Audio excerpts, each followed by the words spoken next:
Signal Hill United and Stokely Vale FC got off to shaky starts in the Tobago Football Association League and both sat in the bottom three on the points table going into their match day 4 encounter. We have the highlights from a goal-filled matchup.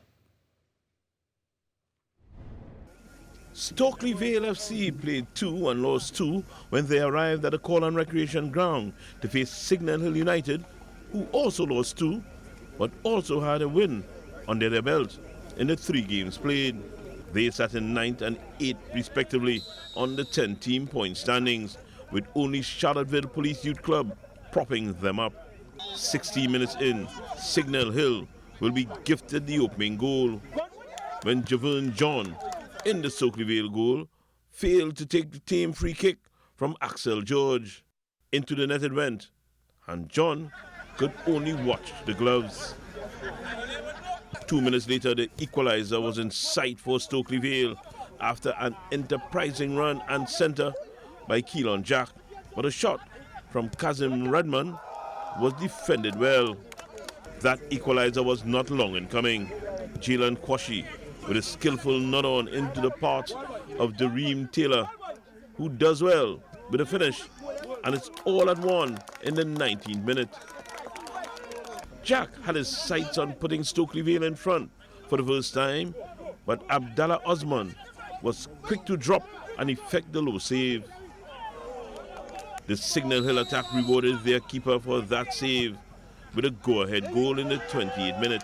Miguel George with a free kick, and the talisman, Henson Charles, with the slightest of touches to beat Gunn and make it 2-1.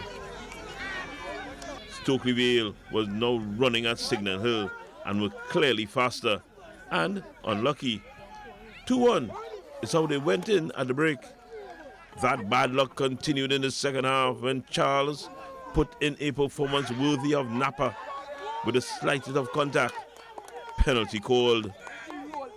Miguel George easily places a spot kick to take the score to 3-1 in favour of Signal Hill.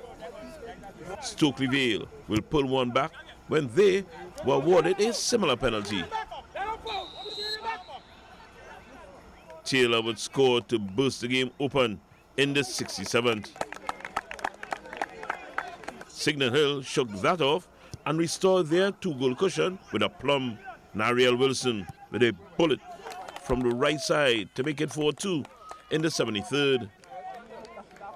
That would be the final score in this one, with Stokely Vale falling to their 3rd loss and Signal Hill registering win number 2. Wayne Cunningham, TTT Sport. Also taking the field at Corlan on match day 4 in the Tobago Football Association League were Leeds United and Georgia FC. Here are the highlights. High-flying Georgia FC came into their match day 4 encounter sitting in 2nd spot on the points table, boasting 2 wins and a draw, while their opposition on the evening, Leeds United of Wim, were in mid-table after 1 win and 2 losses thus far. Georgia had a strong appeal for the opening goal in the 14th minute when Leeds goalkeeper Shaquille Rodney appeared to step back into the goal when taking the high free kick, but the assistant referee adjudged that the ball did not cross the line.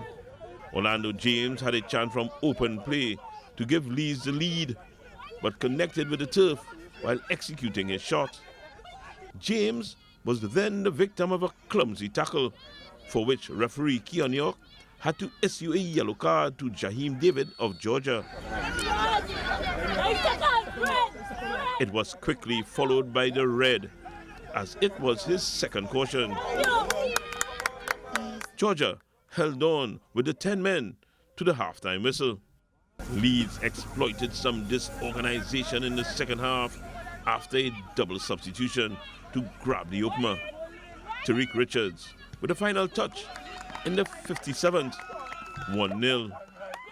It was almost 2-0, but for the heroics of Curtis Nurse in goal for Georgia. Leeds were heading for the narrow win when Colonel Morris upended Enel O'Brien in added time, and referee York did not hesitate in pointing to the spot. Penalty.